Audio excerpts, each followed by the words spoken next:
खेसारी जी मेरे लिए बहुत स्पेशल हैं, मेरे दिल के बहुत करीब हैं और हमेशा रहेंगे। किसके भी फैंस कुछ भी बोले, मुझे उससे कोई लेना देना नहीं है।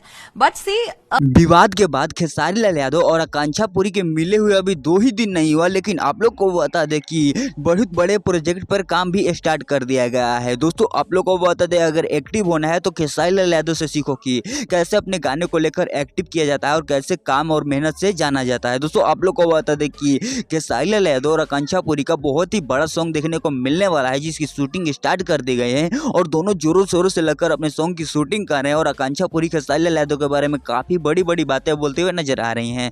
पहले तो इन दोनों का विवाद हो चुका था, आकांक्षा पुरी खेसारी लाल यादव को कंजूस भी बोल दी थी, लेकिन आप लोग को बता दें कि फिर से ये दोनों एक हो चुके हैं और बहुत ही बड़े प्रोजेक्ट पर काम स्टार्ट कर दिया गया है। बहुत ही जल्द बहुत ही बड़ा गाना देने वाले हैं। हालांकि जहां कहीं भी जा रहे हैं, इंटरव्यू में या इवेंट में, इस गाने को लेकर खुलासा कर ही रहे हैं कि बहुत ही बड़ा गाना आने वाला है, बहुत ही बड़ा प्रोजेक्ट आने वाला है। तो इन लोगों के बारे में आप क्या कहते हैं, कमेंट करके जरूर बताइएगा। और इन लोगों से अपडेट पाना चाहते हैं तो चैनल को सब्सक्राइब कर लीजिएगा। मिलूंगा इस नए वीडियो में किसी नए टॉपिक के साथ, तब तक के लिए बाय।